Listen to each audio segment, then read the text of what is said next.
반토막 난 집값이 되게 많기도 해요. 네. 요즘 시장이 워낙 오락가락하니까. 네. 그리고 특히나 영원할 것 같았던 강남 집값도 지금 막 엄청 떨어졌었잖아요. 네. 강남도 이렇게 계속 떨어지는 걸까요? 조금 턴은 하긴 했지만. 네. 자, 이제 많은 분들이 이제 강남은 이제 안 떨어질 거라고 생각하는데 이거야말로 이제 전형적인 지금 뇌피셜이고요. 강남의 소득 대비한 저평가 인덱스가 어느 정도나 되는지 한번 체크를 한번 해볼게요. 강남 아파트도 이때 떨어지신 거 보이죠? 네, 강남도 이때 떨어졌습니다. 그리고 강남도 소득 대비해서 제일 쌌을 때가 2014년 1월달 20배였습니다. 소득 대비해서 20배. 그러니까 강남의 아파트는 비싼 거예요. 자, 근데 지금이 얼마라고요? 43.7. 43.7이 20까지 떨어지려면은 반토막도 넘게 떨어져야죠. 그렇죠. 자, 이제 많은 분들이 그런 얘기 하죠. 뭐 양극화가 심해지니 뭐 어쩌니 저쩌니. 아니 뭐 2014, 15년에 양극화 안 됐었습니까? 있었죠. 그때. 똑같아요. 그때도 양극화 됐었습니다. 네, 근데 지금 강남 집값은 PIR이 43.7이고 역사적인 평균이 30입니다. 강남 아파트 값 떨어지는지 안 떨어지는지 한번 지켜보시죠. 데이터는 상당히 많이 강남 아파트도 떨어질 수 있다. 이런 이야기를 하고 있습니다. 이번에 또 못 사면은 또 놓치는 게 생각하시는 분도 많을 것 같고 또 조급증이 올라오니까 그리고 막 바닥이 끝나지 않을까 이런 생각도 드는데 거기에 대해서는 어떻게 생각하세요? 일단 좀 침착하시라는 얘기를 제가 좀 드리고 싶고요. 진정해 약간 이런 느낌. 진정하시고요. 제가 항상 누누이 말씀드리잖아요. 이게 주식이나 부동산이나 결정적인 투자 기회가 절대 그렇게 자주 오지 않습니다. 절대 자주 오지 않아요. 10년에 그냥 한두 번 정도 있습니다. 10년에 한두 번. 그리고 그럴 때만 하세요, 제발. 아니, 한 푼, 두 푼 이 소중한 재산, 지금 건물 잘못 사가 고점에 잘못 사신 분들은 몇십억, 몇백억 그냥 한 방에 지금 다 날아가는 사람들 많아요. 주거용 부동산도 마찬가지고요. 이게 바닥이 최근에 있었다가 아파트도 최근에 1, 2억이 막 올라 버리니까. 맞아요. 자, 지금 이제 보시면 많은 이제 일단 대단지들이 많은 이제 잠실적으로 한번 가보면 자, 리센치 같은 경우도 올해 초만 해도 이제 18억 3천까지 지금 최저가가 떨어졌다가 지금 21억 5천까지 올라갔습니다. 3억도 넘게 올랐네. 이러니까 조급함이 들죠. 조급함이 들죠. 무섭잖아요. 또 근데 문제는 뭐냐면 다시 올라갔다가 다시 또 내려올 거라는 거예요. 다시 또 내려올 거라는 겁니다. 여러분들이 그리고 여러분들 입장에서 생각하지 마시고요. 고수 입장에서 생각하고 고수. 여러분들 주변에도 부동산 고수 있으실 거잖아요. 제가 장담할게요. 제 주변에는 찐고수 아무도 안 삽니다. 지금 오히려 다시 팔 거를 고민하고 있어요. 아무도 사려고 하지 않아요. 아니 어떻게 사요 지금. 취등록세 때문에 지금 이것 때문에도 지금 살 수 있는 구조가 아닌데 그 사람들은 지금 마음 편하게 지금 기다리고 있습니다. 절대 조급해 하지 마시고요. 모든 데이터가 지금 다 이야기하고 있습니다. 자, 그리고 무엇보다 이걸 좀 보여드릴게요. 지금 대한민국 경제에 지금 20년 만에 지금 처음 있는 일이 지금 벌어지고 있는데요. 사람들 소득이 더 이상 증가를 못하고 있습니다. 요 주황색이 사람들의 소득이고요. 그 다음에 요 녹색 선이 처분 가능 소득입니다. 두 개는 어떤 차이가 있을까요? 소득은 뭐냐면 우리가 보통 연봉이 1억이다. 그 1억이 소득이에요. 자, 근데 연봉이 1억이면은 실제로 내 통장에 1억이 꽂히나요? 그렇진 않죠. 아니죠. 가끔세. 그렇죠. 건강보험료, 그 다음에 국민연금, 세금 다 떼고 실제로 내 통장에 들어오는 돈. 연봉이 1억이면은 한 월에 630만 원 정도 들어옵니다. 실수령액. 얘가 실수령액이에요. 자, 근데 보시면, 자, 소득이 그리고 이제 꾸준하게 오르다가 이렇게 항상 툭툭 튈 때가 있죠. 이렇게 올라올 때. 이때가 매년 1월달하고 7월달입니다. 자, 보세요. 1월달, 7월달에 올라왔죠? 1월달에 올라왔죠? 7월에 올라왔죠? 1월에 올라왔죠? 7월에 올라왔죠? 1월에 올라왔죠? 매년 1월달하고 7월달은 연봉이, 월급이 계속 오릅니다. 왜 그럴까요? 연봉 협상을 하기 때문에. 협상 시즌. 그쵸. 그리고 코로나 때 보시면 어때요? 21년 7월달이랑 22년 1월달은 어때요? 연봉이 딴 때보다 월급이 훨씬 소득이 훨씬 많이 올랐죠. 자, 근데 요 이후로 그럼 22년 7월 달에 올랐어야 되는데 22년 7월 달에 올랐어요, 안 올랐어요? 안 올랐네요. 자, 23년 1월 달에도 올랐어요, 안 올랐어요? 안 올랐습니다. 이런 일은 소득 데이터가 공개된 이후로 처음입니다. 자, 그리고 얘가 이제 월간 데이터고요. 지금 23년 5월 달 데이터입니다. 자, 어때요? 소득이 안 늘었죠. 22년 1월 달 이후로 멈춘 게 아니라 지금 하락을 하고 있습니다. 소득이 줄어들고 있는 이런 일이 지금 처음으로 생기는데, 자, 소득은 줄어드는데 문제는 뭐예요? 물가가 뭐예요? 계속 올라가잖아요. 그쵸. 점심 식대가 지금 올라간 거 많이 느끼시죠? 엄청 올라갔어요. 외식비, 뭐 교통비 안 오르는 게 없잖아요. 자, 내가 써야 되는 물가 돈은 계속 늘어나는데 소득이 이제 늘지 않고 멈춰버렸어. 내려가고 있어. 그럼 어떻게 돼요? 처분 소득이 더 줄어들죠. 내가 모을 수 있는 돈. 여기서 또 내가 대출 이자도 상환하고 해야 되는데 계속 우리의 삶이 조여가는 게 힘든 거죠. 그러다 보니까 지금 나오는 기사가 뭐예요? 사람들이 연체율이 지금 올라가고 있다고요, 지금. 폭탄 돌리기 카드 지금 돌려막기 하면서 지금 하고 있다고요. 연체율이 늘어나고. 이런 상황에서 집값이 올라간다? 대세 상승한다? 택도 없는, 자, 그리고 제가 이런 얘기를, 아니, 지금 소득의 평균 데이터 보여주지 마세요. 소득 높은 사람 데이터 보여주세요. 이럴 수 있잖아요. 네. 자, 제가 소득 높은 사람들 데이터 보여드릴게요. 다 데이터로 다 있습니다. 10분위. 자, 10분위가 소득이 제일 높은 사람 데이터예요. 자, 이 사람들도 어때요? 이 사람들도 2017년에 크게 올랐고 2019년에도 크게 올랐고 자, 그러네요. 2021년, 22년 1월에 크게 올랐죠. 네. 그래서 매년 1월 7일에 계속 여기도 올랐는데 그 이후로 어떻게 되고 있어요? 아, 오르지 않았네요. 오르지 않잖아요, 지금. 소득이 가장 높은 사람들조차도 지금 떨어지고 있다고요. 가장 최신 데이터가 23년 5월달 데이터입니다. 지금 데이터예요. 처음입니다. 그래서 지금 사람들의 소득이 줄어들고 있다. 여러분들 이거 진짜 너무너무 중요한 데이터인데 이게 PIR 데이터, 주택구매력지수 데이터의 근간이네요. 근간이고 네. 좋은 영향보다는 안 좋은 영향을 미치겠죠. 네. 제발 여러분들 진짜 코로나의 이 버블의 환상에서 좀 벗어나셔야 됩니다. 벗어나야 돼요, 지금.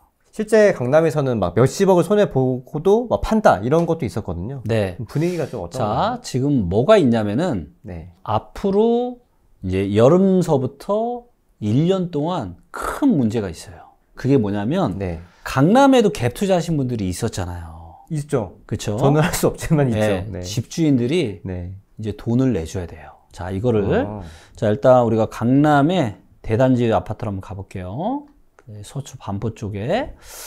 자, 레미안 퍼스티지를 한번 가보도록 하겠습니다. 네. 자, 레미안 퍼스티지의 자, 전세가가 요게 이제 보시면 34평짜리 기준이고요. 물론 이제 약하게 거래된 것도 있는데 자, 지금 이때 21년 5월 달 네. 예, 요때가 지금 뭐 한 18억 4천에서 지금 보시면 20억 넘게 거래된 것도 보이죠. 요 동그란 원이 이제 네. 거래된 건데 네. 20억 지금 이제 보시면 20억 넘게 거래가 된 것도 있고요. 그 이후로 가장 높게 거래된 게 22년 5월 달입니다.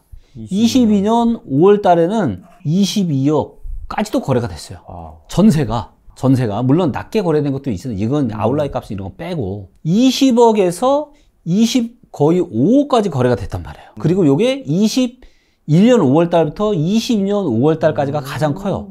자, 그럼 21년 5월 달에 계약한 거는 언제 만기가 와요? 23년.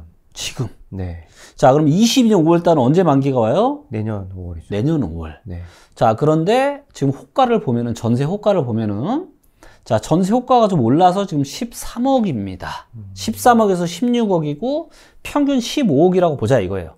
자, 그럼 15억이면, 자, 20억의 전세를 거래하셨던 분은 얼마 내줘야 돼요? 5억 내주셔야 돼요. 자, 5억 내줘야 되고 24억의 거래 전세를 계약했던 분은 얼마 내줘야 돼요? 9억 내줘야 됩니다. 와, 전세 좀 장난 아니네요. 자, 제가 이제 일단은 레미안 퍼스티지만 제가 예를 들어드렸지만 네. 이건 단지별로 다 다릅니다. 이거는 이제 뭐 리치고 데이터 들어가서 보시면 다 보실 수 있으니까. 근데 전반적으로 봤을 때 지금부터 내년 여름 가을까지가 전세가 집주인들 입장에서는 이 하락한 전세 때문에 돈을 줘야 돼요. 작게는 5억에서 거의 10억씩. 물론 조금 더 싼 데는 2, 3억. 자, 그 돈을 현금으로 다 갖고 계신 분들이 있을까요? 많지 않겠죠. 네. 자, 그러면 이분들이 어떻게 돈을 마련할 수 있을까요? 뭐 대출을 하는 방법도 있을 거고. 네. 아니면 뭐 매도를 내놔야 될 수도 있겠죠. 그렇죠. 네. 자, 그러다 보니까 지금 거래를 들어가서 보면 요 파란색 선이 매물의 양입니다. 네이버나 이런데 이런 매물 올라가는 사이트의 매물 양인데 매물량이 어떻게 되고 있죠? 늘고 있죠. 늘고 있네요. 지금 서울의 아파트를 팔려고 하는 사람들이 늘고 있다고. 지금 거래량이 보라색 그래프인데, 보라색 막대 그래프인데, 거래량이 느는 것보다 매물은 지금 얼마 전에 5만 건에 지금 6만 건이 넘어요. 매물이 지금 1만 건 넘게 늘었습니다. 근데 거래량은 세 발의 피만큼 늘었단 말이에요. 맞아요. 매물이 느는 속도가 훨씬 더 많다고. 그리고 집주인들 입장에서 지금 전세가 하락 때문에 자금은 1, 2억, 2, 3억에서 많게는 5억, 지금 10억씩 돈을 지금 내줘야 돼요. 자, 이런 상황에 지금 대세 상승이 온다? 무리겠네요, 일단. 힘듭니다. 지금 여러분들 지금은 좀 이런 상황들이 계속 좀 지속이 될 거고. 네. 하지만 제 방송을 좀 보신 분들이라면 제가 좀 좋게 이야기하고 있는 지역이 있는 거 아마 아실 겁니다. 어딘가요? 충북. 충북. 제가 말씀드렸죠. 제 방송을 아마 한 번도 안 빼고 보신 분들은 안 좋지만 그래도 앞으로 저는 충북이 좀 기대된다. 자, 지금 요게 이제 매매 전세 수급 데이터고요. 네. 요게 요 십자선에서 가장 위에 있는 데가 전세 수급이 가장 좋은 데입니다. 자, 충북에 보면은 자, 전세가 어떻게 돼요? 전세 수급이 좋아지고 있죠. 그러네요. 자, 전세 시장이 안정화되고 네, 그러면 다시 매매 시장도 좋아질 수 있습니다. 충북, 경남, 경북, 전북, 강원 이 지역들은 뭐다? 지금 전세 시장이 상대로 좋아요. 대구랑 인천, 부산 이거는 지금 매매 전세가 다 안 좋은 거고. 그래서 왼쪽에 있을수록 매매 시장이 안 좋고 매매 시장이 전국이 여전히 다 안 좋아요.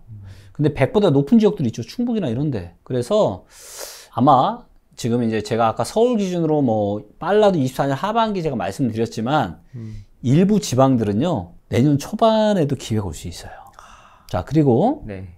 자, 이걸 제가 실거래가 캔들 차트로 한번 제가 좀 보여드릴 텐데 서울은 지금 요게 이제 서울의 실거래가 캔들 차트예요. 네. 막 엄청나게 올라왔죠. 그러다 내려왔다가 다시 올라갔다가 최근에 지금 또 어때요? 자, 좀 더 실거래 지금 다시 조금 내려왔죠. 네. 이제 충북을 한번 보시면 충북은 어때요? 14, 15, 16, 17, 18 거의 오른 게 없어요. 이때 좀 올랐다가 네. 지금 또 올랐다가 지금 살짝 이렇게.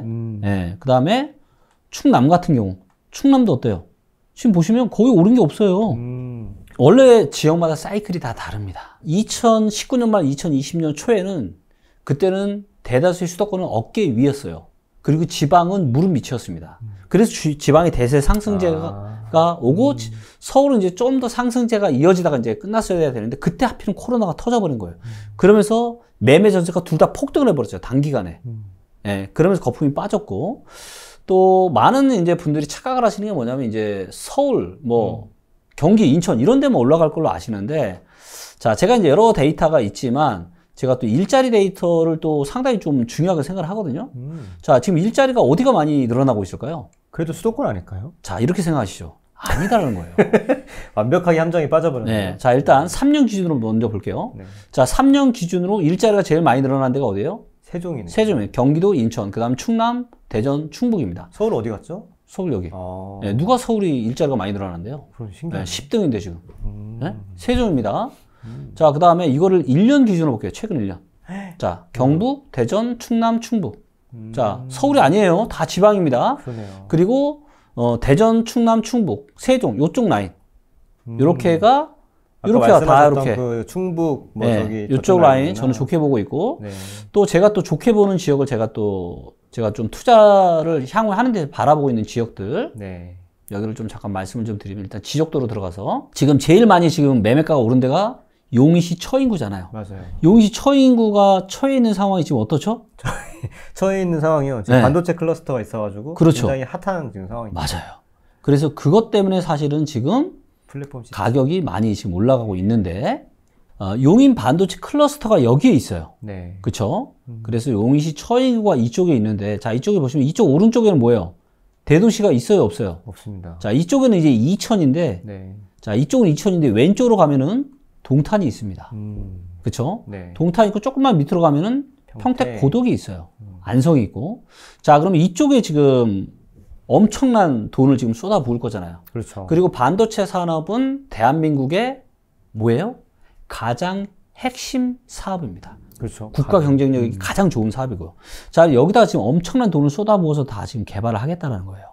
자, 그러다 보니까 호재가 반영돼 이 아파트가 올라가고 있는데, 자, 그러면, 자, 이쪽 용인 클러스터 이제 뭐 엄청난 이제 고덕에 이제 엄청난 그런 공장들이 들어섰던 것처럼 여기도 이제 반도체 공장들이 많이 들어서겠죠? 그럼 협력업체나 이런 것들도 다 들어설 거고요. 자, 그럼 이분들이 이제 거주할 곳이 있어야 되는데, 자, 이천 쪽으로 갈까요? 아니면 동탄이나 뭐 평택이나 안성이나 이쪽으로 가게 될까요? 아무래도 서쪽으로 갈 것 같아요. 그렇죠. 힘의 균형이 너무 확연하게 다르잖아요. 당연히 그렇죠. 비교할 곳이 아니에요. 네, 비교할 곳이 서해 쪽으로 많이 가겠죠. 자, 그러면 용인, 동탄, 평택, 안성, 그 다음에 여기서 좀만 가면은 수원, 영통 뭐 이런 쪽, 그죠? 그래서 이쪽 라인이 요렇게를 저는 굉장히 앞으로 대한민국의 핵심 저는 부동산 지역이 저는 될 거라고 좀 보고 있고요. 그래서 부동산 관심이 있으신 분들은 뭐 지금은 당장은 아니지만 빠른 내년이든 내후년 정도에 좋은 기회가 왔을 때 뭐 다른 지역도 좋겠지만 좀 요쪽 지역에 좀 많은 좀 관심을 두시면 좋을 것 같고 네. 그 다음에 또 어디가 있냐면 지금 이제 이 충남 쪽 지금 이제 아산 같은 경우도 지금 상당히 지금 또 기업들이 좀 많이 지금 네. 이쪽에 있죠. 네. 그래서 아산이나 이쪽 라인도 또 저는 좋게 좀 보고 있고요. 특히나 이제 아산 같은 경우는 이제 삼성 SDS가 또 엄청난 투자를 또 하고 있죠. 삼성. 네. 자, 그 다음에 제가 또 괜찮게 또 보는 데 중에 하나가 바로 이쪽 이 군산 쪽 라인입니다. 군산? 네, 군산이. 군산은 되게. 자, 군산이 왜냐면 네. 군산 바로 옆에 뭐가 있냐면 새만금이 있어요. 아, 새만금. 새만금. 자, 그런데 새만금에 최근에 혹시 군산 공장이라는 키워드를 혹시 검색 안 해보셨죠? 전혀 관심이 없었습니다. 아, 그쵸. 저는 이제 제가 이제 데이터로 또 볼 수 없는 것들도 또 제가 이제 이런 검색을 통해서 제가 체크를 좀 하는데, 저는 이제 일자리인가 부동산에 영향을 미치는 데이터들이 많지만 그 중에 가장 핵심은 일자리예요. 자, 그런데 군산 공장 일자리 중에서도 공장 일자리가 되게 중요하죠. 네. 그래서 클릭을 해보면 자, 이게 써 있죠. 전기차. 그러니까 전기차의 핵심 메카가 지금 어디가 되냐면 지금 군산이 될 거예요. 자, 지금 LNF라고 하는 혹시 그 전기차 회사 아시죠? 네. 얘가 뭐 전기차 폭등 때문에 난리도 났었는데 LNF가 지금 새만금. 네. 새만금의 전구체 공장. 네. 그래서 지금 LG 화학도 그렇고 LNF도 그렇고요. 그래서 LNF가 지금 8천억을 들여서 8천억이요? 네, 최대 8천억을 들여서 새만금에다 지금 공장을 짓겠다. 자, 그런데 우리가 대박이네. 다시 지도로 가볼게요. 군산의 실거래가를 보잖아요. 자, 실거래가를 보면 어때요? 좀 올랐다가 오른 게 있어요, 없어요? 많지 않네요. 이제 2013년부터 사실 거의 오른 게 없어요. 오른 게 하나도 없단 말이에요. 자, 그런데 전기차는 뭐예요? 자, 우리가 대세 산업을 가장 잘 아는 게 중요합니다. 자, 반도체 산업은 대한민국의 대세 산업이 아니에요. 대세, 완전 대세. 대세죠. 네. 자, 전기차는 어때요? 전기차도 대한민국의 대세 산업입니다. 맞죠? 자, 그러면 이쪽 새만금 쪽에는 지금 전기차 관련된 일자리가 지금 LNF고 LG고 뭐고 지금 다 들어오는데 자, 그러면 일자리에 전기차에 엄청난 메카가 되겠죠. 자, 근데 새만금 바로 옆에가 어디예요? 군산. 군산입니다. 근데 군산의 아파트 가격은 거의 안 올랐다. 오른 게 없다. 물론 제가 지금 사라는 거 아닙니다. 네네네. 네, 지금 사라는 거 아닌데 이제 이런 부분들까지 다 감안을 우리가 해야 된다라는 거죠. 그래서 이제 제가 이제 워낙 저를 이제 또 대세 하락론자를 또 잘못 알고 계시는 또 그런 분들도 있고 또 네. 제가 너무 또 안 좋은 얘기만 하는 것보다는 조금 관심을 두실 만한 지역들. 그래서 저는 개인적으로 저는 이쪽 라인 전기차 왜 핵심 산업 대세니까 그 다음에 이쪽 반도체 라인 그래서 동탄, 평택, 뭐 안성, 수원시 영통구, 광교 이런데 저는 그래서, 상당히 저는 투자 유망 지역으로 보고 있고 타이밍만 잘 고르면 된다라는 것이죠. 좋습니다. 그러면 말씀해 주신 게 이제 반도체 라인, 경부 라인이라고 우리 흔히 부르는 그쪽 네. 경부 라인, 네. 충남 아산, 네. 이렇게 전기차에서 군산, 네. 여기까지 지역도 조금 어느 정도 알려주셨는데 네. 이렇게 지역 분석을 할 때 방금도 그 타이밍 알아야 된다, 봐야 네. 된다 이렇게 말씀해 주셨는데 네. 그걸 어떤 걸 좀 봐야 되는지 몇 가지 소개시켜 줄 수 있을까요? 제가 이제 평택의 아파트를 매수를 했을 당시에 데이터를 보여드리면 제가 설명을 좀 해보도록 하겠습니다. 네. 요게 이제 평택의 데이터인데요. 이제 네. 많은 분들이 아시겠지만 평택은 뭐 2018년, 19년 계속 하락을 했었습니다. 계속 하락을 했었고, 제가 2020년 1월 달에 평택의 아파트를 사야 되겠다라고 데이터로 의사결정을 내렸고, 2020년에 샀어요. 자, 보시면 요게 이제 소득 대비 평택의 아파트 가격입니다. 네. 자, 얘가 지금 보니까 너무 비싼데, 얘가 좀, 제가 2020년 1월 달로 가볼게요. 자, 소득 대비해서 어때요? 평택의 아파트가. 싸네요. 너무 쌌죠? 네. 너무 쌌죠? 자, 그래서 이때, 딱 이때입니다. 뭐 엄청 낮을 때네. 소득 대비 너무 쌌죠. 네. 자, 평택 아파트 가격이 못 올랐던 이유는 이제 2018년이나 19년에 입주 물량이 너무 많아서 못 올랐던 거예요. 네. 근데 2018년하고 19년 이후에는 20년, 21년, 22년까지는 입주 물량 알겠죠. 네. 근데 입주 물량이 보니까 별로 줄어드는 거예요, 이제. 미분양이 결정적으로 중요한데, 제가 책에도 썼는데, 네. 미분양이 3개월 연속 하락할 때가 결정적인 매수 기회다. 물론 다른 데이터를 봐야 되는데, 쌓여있다가 3개월 연속으로 떨어질 때. 평균 미만으로. 자, 그러면 2019년 9월달까지는 미분양이 계속 많이 쌓이다가, 네. 10월달, 11월달, 12월달, 3개월 연속으로 떨어졌죠. 뚝뚝뚝 떨어지네요. 네. 근데 저게 저렇게 많이 안 떨어지고 조금씩 떨어지는 것도 의미가 있어요? 이 떨어진 평균 밑으로 떨어졌잖아요. 아, 평균 밑으로 떨어졌어요? 네, 3개월 연속 밑으로 떨어지면서. 오케이. 자, 그래서, 야, 미분양도 떨어지네? 자, 그리고 세대수와 인구수가 계속 늘어요. 그리고 경기도에서 평택은 완전 외곽인데, 이거 보세요. 누적 증감률 보세요. 하남, 화성, 김포, 다음으로 평택이야. 진짜 장난이네요. 네? 엄청나죠? 네. 왜? 자, 여기 일자리 데이터인데, 네. 자, 원의 크기가 일자리 개수의 크기입니다. 오, 평택도 나름 괜찮네. 하나, 둘, 셋, 넷. 경기도에서 일자리가 네 번째, 많은 거네요. 예, 제일 많은 네 군데 중에 하나죠. 자, 그 다음에 색상이 중요한데, 네. 색상은 빨간색이 진할수록 일자리가 많이 증가하는 거고, 파란색이 진할수록 일자리가 줄어드는 거예요. 자, 안산시 이런 데 일자리가 줄어들죠. 그러네요. 자, 평택은 가장 밑에 있는데 일자리 색깔이 제일 빨개. 즉 일자리가 경기도에서 가장 많은 네 군데 중 한 곳이면서 그 네 군데 중에서 일자리가 가장 빠르게 증가하고 있어요. 자, 그러면 일자리 증가하지, 인구수 세대수 증가하지, 미분양 팍팍 줄어들지, 앞으로 입주 물량도 별로 없지. 소득. 그 다음에 소득 대비한 이 저평가 인덱스가 이렇게 싸지. 자, 안 살 이유가 하나라도 있어요? 그러네요. 하나도 없잖아요. 5가지 이유가 탁탁탁 들어봤네요, 진짜. 그래서 저는 이런 식으로 투자를 하는 거예요.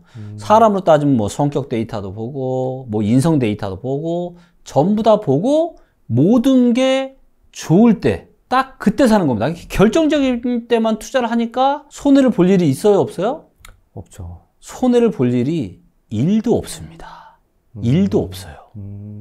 근데 궁금한 게, 네. 데이터는 결국 그 데이터의 합으로 해서 지수가 나오는 거잖아요. 네. 그럼 데이터를 모으는 기관이 분명히 존재할 거고, 네. 그럼 그 데이터 모으는 기관과 그 현장이라고 우리 하는 그 네. 타임 갭, 시간 차이가 있을 텐데, 네. 대표님은 그건 어떻게 보세요? 무시합니다. 무시하세요? 무시합니다. 왜요? 차이가 없어요. 차이가 없어요? 자, 그 차이가 있어봐야, 네. 진짜 있어봐야 한두 달이겠죠. 그 정도는 어차피 무릎과 어깨에서는 크게 대세 지장이 없다. 제가 이제 조금 어이가 없었던 게 뭐냐면은, 제가 이제 19년하고 2020년 1월 달까지는 저도 그때까지는 제가 매수를 했었거든요. 저평가된 곳들을 꽤 많았었고. 근데 제가 바닥이라고 판단하고 부동산을 가잖아요. 딱 부동산을 가면 부동산에서 뭐라 그러는지 알아요? 아유, 조금만 더 일찍 오지 그러셨어요. 이미 두세 달 전에 누가 쓸고 갔다는 거야. 이제 이런 얘기는 맨날 듣는 것 같아요, 진짜 상승장에서는. 잘 모르시는 분들이죠. 중개사 분들은 투자의 전문가가 아니에요. 중개의 전문가지. 저는 모든 데이터 다 보고 가잖아요. 아니, 거래량부터 수급부터 그냥 모든 걸 싹 다 보고 간단 말이에요. 무슨 쓸고 가기 누가 쓸고 갔다 그래. 네? 그것조차도 아니다. 그래서 봤을 때. 그냥 그분들은 그냥 뇌피셜로 느끼니까 이제 그런 거고요. 그래서 저는 얘기합니다. 그런 거에 흔들리지 않아. 예, 괜찮으니까요. 제가 원하는 조건이 이런저런 네. 거니까. 네. 자, 그리고 이거는 또다시 이런 일이 벌어질 수 있습니다. 자, 많은 분들이 실제 투자에서 너무나도 실수를 하는 게 뭔지 알아요? 자, 지금처럼 이렇게 대세 상승장에서 이렇게, 그러니까 너무 단기적으로만 본다라는 거예요. 대세 상승하다 지금 잠깐 올라오니까 지금 안전부전 못 해가지고 이런 거는 그렇게 신경을 쓰면서 자, 큰 맥락상으로서 이제는 물은 밑이에요. 저평가 됐어. 그러면 한 달, 두 달 이런 걸 신경 쓰면 안 돼. 자, 무슨 얘기냐면은, 자, 예를 들어서 10억짜리 아파트가 6억까지 떨어졌어요. 네. 그럼 6억이면 사러 가야 되잖아요. 가야죠. 근데 이미 내가 부동산을 갔더니 6억 5천이야, 매물이. 근데 이 6억에 내가 살려고 했는데 이 5천만 원 오른 것 때문에 못 사는 사람들이 너무 많다라는 거예요. 근데 좀 그렇잖아요. 지금도 사실 그렇죠. 지금도 이렇게 하다 올라오니까. 그런 거 신경 쓰면 안 됩니다. 자, 가장 중요한 거는 큰 대세를 잘 판단하는 게 중요해요. 큰 대세. 큰 대세만 잘 판단을 하면은 5천만 원 1억 오르는 거는 문제가 아니에요. 근데 너무 많은 사람들이 현장에서 실수하는 게 바로 이런, 어떻게 해서든지 바닥에서 그냥 막 사고 싶어하는 그 마음, 조금만 오르면 또 무서워서 못 사고, 6억에 살려고 했는데 6억 5천 가고 7억 가고 8억 가고 9억 가고, 그럼 또 나중에 또 사고. 그러니까 이런 패턴이 반복이 되는 거고요. 이거는 뭐 아무리 얘기를 해도 이 초보자분들은 어쩔 수가 없는 것 같아요, 보면. 네. 지금 말씀해 주신 거를 보면 네. 뭐 소득, 네. 인구, 네. 미분양, 네. 뭐 일자리, 네. 입주까지 네. 이 정도 데이터를 보고 가면은 네. 거의 딱 들어맞을 거다. 그렇죠. 방금도 그 말씀해 주셨는데 인구가 되게 중요하다고 하셨잖아요. 네. 인구가 중요한데 막 인구 감소가 저희가 계속 이어지고 있고, 네. 그러면은 수도권으로 막 인구들이 몰리면 저 지방에 좀 사람들이 빌 거 아니에요. 네. 그런 건 좀 어떻게 생각하세요? 전혀 그렇게 생각하지 않습니다. 전혀. 네. 자, 아까 일자리 데이터에서도 제가 보여드렸잖아요. 네. 지방이 소멸된다는 건 뭐냐면요. 완전 시골 얘기하는 거, 완전 시골. 완전 시골. 자, 근데 지방에도 거점 도시들이 있잖아요. 네. 예를 들면 충남 같은 경우는 천안, 아산. 충북 같은 경우는 뭐 청주, 그 다음에 충주. 이런 데들은 일자리가 늘고 있어요. 자, 우리가 이거를 시군구 기준으로 볼게요. 시군구 기준으로 지난 1년 동안에 인구가 뭐 한 15만 명 이상 중에서 어디가 네. 일자리가 많이 증가했는지. 자, 지금 이제 보시면 뭐 포항시 북구, 성남시 수성구, 평택시, 뭐 하남시, 서산시, 서울만 일자리가 느는 게 아니에요. 자, 그리고 숫자로 한번 볼게요. 네. 자, 숫자로, 자, 평택이 몇 등이에요? 9등이네요. 9등입니다. 시군구 기준으로요. 시군구 기준이니까 9등이면 진짜 높은 엄청난 거죠. 네, 진짜 높은 거죠. 엄청난 겁니다. 그리고 지방에서도 이런 데 하시면 돼요. 자, 천안시 서북구, 아산시 어때요? 천안시 서북구하고 높네. 아산시는 붙어 있죠. 네. 얘네 합하면 몇만 명이요? 거의 17만 명입니다. 자, 17만 명이면요. 어디보다 많은 거냐면 거의 평택 정도 되는 거예요. 누가 도대체 지방을 무시합니까? 요즘 지방 무시하지 마세요. 지방도 괜찮아요. 자, 여기 보시면 김해랑 네. 창원시 성산구 여기도 지금 합하면 여기도 붙어 있잖아요. 아, 창원이 아직 죽지 않았네요. 아직 죽지 않았습니다. 네, 지금 여러분들 이렇게 최대한 일자리가 이렇게 잡으세요. 성남시 중원구가 지금 44등입니다. 세종시가 지금 45등이고요. 얘보다 높은 경주시, 남양주시 뭐 지금 아니 이런데 좋은 데들이 이렇게 많은데 왜 지금 서울만 고집을 하시는지. 예, 절대 여러분들 서울만 고집하지 마시고 뭐 앞으로 뭐 인구 줄어든가 서울 수도권만 잘 된다? 완전 이거는 전형적인 뇌피셜이다. 우리는 데이터 보고 판단하면 됩니다. 요즘에 커뮤니티 보면은 네. 그 집 산 사람이랑 네. 안 산 사람이랑 막 이렇게 좀 다툼이 있는 경우가 있는데 네. 조금 다 같이 잘 살면 좋을 텐데 네. 대표님 이런 거 보시면 어떤 생각이 조금 드세요? 뭐 안타깝지만 현실이 그렇죠. 왜냐하면 각자의 재산이 걸려 있잖아요. 각자의 재산과 각자의 사업이 다 걸려 있어요. 자, 예를 들면 이제 부동산 대세 상승을 이야기했던 전문가분들은 지금 대세 상승을 이야기할 수밖에 없죠. 그렇죠. 그렇죠. 일관성이 갑자기 또 바꿀 수 없는 얘기고. 자, 예를 들어서 내가 집값을 고점에 샀어요. 22년 초에 영끌에서 내가 샀어. 자, 이런 분들은 아파트 가격이 오르기를 원할까요? 내리기를 원할까요? 무조건 올라가기를 원할 겁니다. 자, 이런 분들이 있을 거고, 안 사신 분들은 또 어때요? 내가 살려면 또 가격이 떨어져야죠. 그렇죠. 네. 그러다 보니까 이렇게 갈리는 건 어쩔 수 없다. 근데 이제 저는 안타까운 게 뭐냐면, 의견은 원래 다 다른 겁니다. 원래 다 다른 거예요. 중요한 거는 그 사람하고 이렇게 말싸움에서 이기는 게 중요한가요? 진짜로 부자로 잘 나가고 정말로 성공하신 분들은 그런 데 쓸 시간이 있을까요? 아니, 나는 집값은 나는 올라가길 원하고 누군가 하락하길 원해요.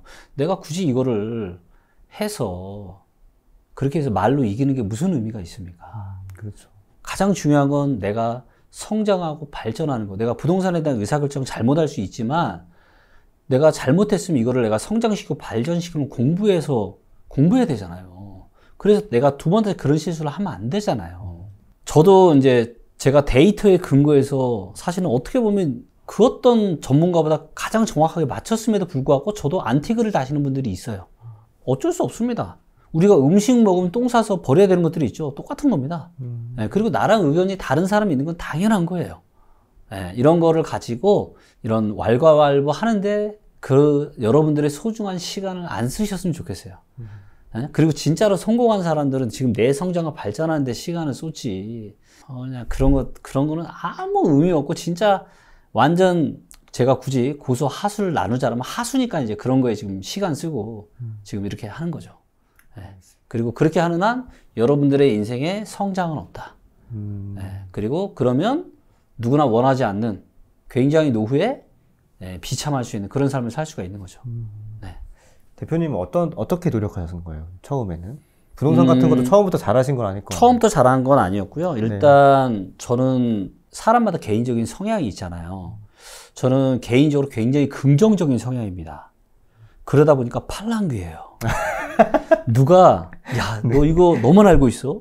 야, 이거 투자하면 돈 벌어? 이런 거에 30대 때 엄청나게 현혹이 많이 됐어요. 그러다 보니까 너무 많은 폭망을 해본 거죠, 제가. 너무 많은 시행착오를 제가 너무 많이 겪었습니다. 그래서 제가 다짐을 했습니다.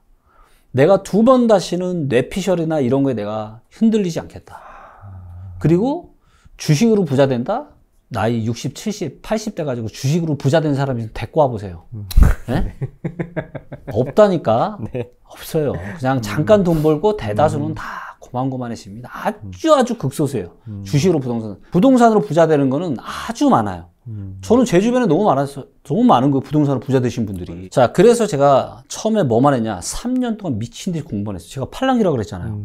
혹시라도 내가 내가 주식시장에서 내가 그런 시행착오 겪었던 것처럼 또 누가, 야, 지금 어디 지하철역 들어서고, 야, 인구와 사람이 몰리고, 야, 송도는 안 떨어지고, 강남 안 떨어지고, 대구 수원구 안 떨어지니까 여기 사. 여기는 무조건 최고야. 이런 거에 또 흔들릴까봐 너무 제 스스로 겁나는 거예요. 제가 정의하는 성공은 뭐냐면, 그러니까 저도 제 주변에 뭐 한 1000억대까지 가신 분들이 몇 분 있었어요. 근데 다 개박살 났습니다. 왜? 자, 성공이라는 거는 뭐냐면 운이 받쳐져서 성공하신 분들이 많아요. 한때. 특히 젊은 친구들. 근데 제가 정의하는 성공은 뭐냐? 제가 경험을 겪어보니까 지속적으로 반복 가능한 거. 이게 제가 정의하는 성공입니다. 내가 어떤 근거를 가지고 내가 투자를 했어요. 근거를 가지고 운으로 할 수도 있고. 자, 운으로 하는 투자는 그 다음에 또 성공할 수 있나요? 어렵죠. 뭐 한 번 정도 또 할 수 있겠죠? 또 운으로 또 성공할 수 있나요? 그건 더 어렵죠. 더 어렵죠. 그러면 결국에는 뭐냐? 결국에는 폭망이에요. 이런 걸 제가 몇 번 본 거예요.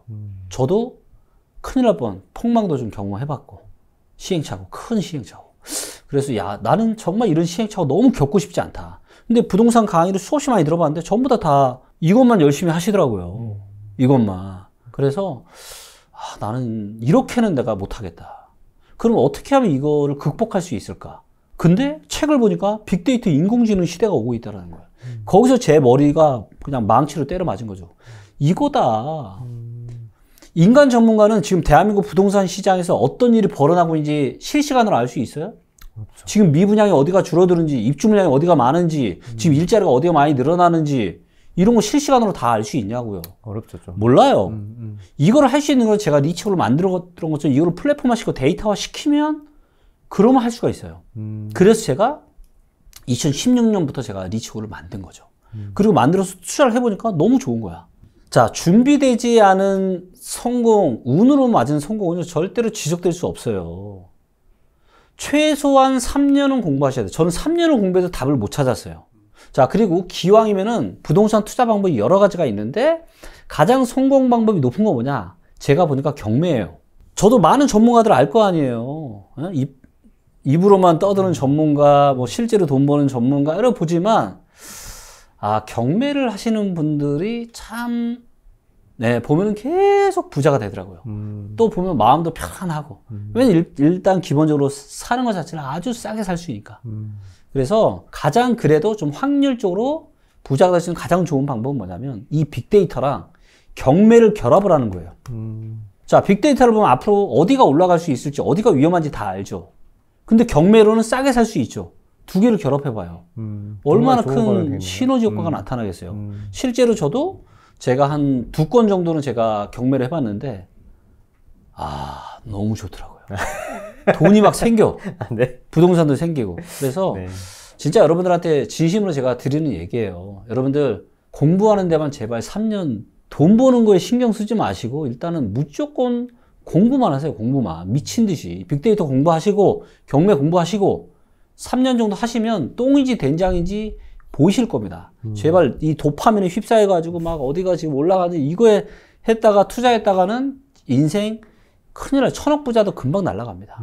네. 저한테는 창업을 하는 의사결정이 제 인생에서 가장 어려운 의사결정이었어요. 솔직히 하기 싫은 의사결정이었는데 제가 이제 이 부동산 시장을 보니까 너무 주먹구기식인 거예요. 아니 개인들한테도 그렇고 기업들한테도 그렇고 정부 입장에서 사실 너무 중요한 의사결정이잖아요. 엄청 중요하죠. 너무 중요한데 보면 결정적일 때 다 틀려요. 데이터가 중심이 없기 때문에. 그래서 뭐 데이터가 뭐 정답이다 제가 이런 말씀을 드리고 싶진 않지만 우리가 최소한 등대 그리고 의사결정이 두 가지가 있어요. 좋은 의사결정을 잘하는 것도 중요하지만 이것보다 훨씬 더 중요한 게 있습니다. 그게 뭐냐? 잘못된 의사결정을 하지 않는 거예요. 코로나 버블 시기에 아파트 연끌해서 사고 건물 연끌해서 사는 거 이거는 엄청나게 잘못된 의사결정이었잖아요. 그렇죠. 결과가 그렇게 됐어요. 네, 데이터를 봤으면 그런 의사결정을 충분히 안 할 수 있었습니다. 저희 리치고가 지금 작년 초에는 월간 기준으로 20만 명 썼는데 지금 한 80만 명 정도 쓴단 말이에요. 그리고 이제 조만간 엄청난 업데이트가 이루어지고 나면은 이제 100만, 150만, 내년 연말에는 제가 보기엔 한 200만 이상 갈 수 있습니다. 그리고 이제 많은 기업들이 저희 이 기업용 시스템인 리치고 마스를 또 쓰고 있거든요. 자, 그러면 개인이나 기업들이 데이터에 근거해서 과학적이고 합리적인 의사결정을 하면은 이런 엄청나게 변동성이 심하던 부동산 시장이 어떻게 되겠어요? 조금 안정되겠죠. 안정적이 네. 되겠죠. 네. 제가 창업을 한 또 주 이유기도 합니다. 사실 부동산은 투자를 통해서 너무 많은 수익을 얻는 게 그렇게 저는 좋은 사회라고는 살기 좋은 사회라고는 생각하지 않아요. 예, 물론 투자를 하는 노력도 있기 때문에 근로소득보다는 조금 더 높을 수는 있지만 이 격차가 사실은 너무 심하잖아요. 그러다 보니까 너나 할 거 없이 막 우리 특히 이제 2030 세대분들이 너무 투자 쪽으로 주식이나 부동산 쪽으로 막 너무 제가 보기에는 미쳐 있고 본인의 성장이나 발전이나 그래서 내 몸값을 올리고 내 어떤 근로소득을 통한 너무 이런 거를 좀 등한시하고 이런 사회는 사실 건강하지 못한 사회거든요. 좀 이런 것들을 저는 데이터에 기반해서 대한민국의 어떤 부동산 문화를 제가 좀 조금이라도 좀 건전하게 바꾸는데 좀 기여를 좀 해보고 싶습니다. 네. 궁금한 게 이게 딱 하나인 것 같아요. 네. 지금 그래서 집을 사야 되는 건가요? 안 사야 되는 건가요? 결론부터 말씀드리면 집을 샀다가는 큰일 날 가능성이 아주 높습니다. 왜냐면 역사적으로 봤을 때 여전히 지금 너무 비싸기 때문에. 근데 이제 분명한 건 뭐냐면 지금은 단기 반등장이 왔다. 지금의 이런 단기 반등이 뭐 6개월에서 아주 길면 이제 1년 정도까지도 갈 수는 있는데 중요한 건 뭐냐면 우리가 6개월, 1년 상승하는 걸 우리가 기대하고 집을 사는 게 아니잖아요. 그렇죠. 집을 산다라는 거는 어떻게 보면 내 인생에서 가장 중요한 의사결정이고 그렇기 때문에 이제 얻기 위해서 사실은 사면은 굉장히 위험한 상황인데 지금은 이제 작년 하반기에 너무나도 급락을 했다가 또 이제 어떤 둔촌중앙 여기 여러 가지 금융회사가 엮여 있는 이런 문제들 그로 인해서 정부가 강력하게 이제 부양 정책을 펼쳤고 그리고 또 금융시장도 어느 정도 안정화가 되다 보니까 지금 이제 단기 반등장이 펼쳐지고 있어서 많은 사람들이 굉장히 헷갈려 하실 것 같아요. 맞아요. 이러다 또다시 날아가는 거 아니냐. 너무 걱정돼요. 네, 걱정되죠. 네. 네, 걱정되시는 분들이 많은데 제가 오늘 속 시원하게 제가 결론을 좀 데이터에 기반해서 내려드리도록 하겠습니다. 알겠습니다. 그럼 혹시 지금 이렇게 단기도 날아가지 않을 거다 그렇게 지금 말씀해 주셨는데 혹시 그거에 대한 근거가 있을까요? 데이터로 있을까요? 네, 근거가 굉장히 여러 가지 것들이 있는데요. 하나씩 데이터를 보면서 말씀을 좀 드리도록 하겠습니다. 최근에 이제 부동산 시장의 흐름을 일단 통계 데이터로 한번 먼저 좀 보도록 하겠고요. 이거는 이제 제가 만든 이 매매가와 전세가를 한눈에 볼 수 있는 플라워 차트입니다. 네, 보통 우리가 매매가 차트 따로 보고 전세가 차트 따로 보는데 그쵸. 이게 너무 불편한 거예요. 네. 그래서 이 플라워 차트라는 걸 고안해서 만들었고요. 이 십자선을 중심으로 왼쪽으로 가면 매매가가 떨어지는 거고 오른쪽으로 가면 매매가가 올라가는 거고요. 네. 밑으로 떨어지면은 전세가가 떨어지는 거고 위로 올라가면 전세가가 올라가는 거예요. 네. 그럼 우리는 지금 전국을 기준으로 제가 지금 23년 3월 달부터 지금 이렇게 만들었거든요. 네. 그러면 가장 많이 오른쪽으로 가 있는 애가 누구죠? 처인구? 용인시 처인구. 네. 얘가 지금 가장 오른쪽으로 가니까 매매가가 3월달 이후로 전국 1등이에요. 3월 1일 이후로 주간 데이터 기준으로 1등입니다. 여기는 이제 지금 반도체 클러스터 호재가 있다 보니까 이제 많이 올라가고 있고요. 또 요즘 반등이 많이 나오고 이제 세종. 또 보시면 세종도 이제 많이 오른쪽으로 지금 가 있죠. 네. 그 다음에 이제 경북 영주시도 눈에 띄고요. 네. 그 다음 수원시 영통구도 눈에 보이죠. 자, 그 다음에 이제 서초구 또 보시면 서초구도 어때요? 지금 매매가 지금 반등이 들어왔고 매매가 반등이 가장 최신 데이터 기준은 좀 커졌죠. 그러네요. 네. 자, 그리고 이제 강남구 같은 경우도 돌아섰죠. 돌아섰네요. 네. 그래서 일부 지역들에 지금 반등이 지금 나타나고 있는 게 틀림없는 사실이고요. 이제 하지만 반대로 이 십자선을 중심으로 왼쪽으로 밑으로 가는 데들이 정말 많죠. 네.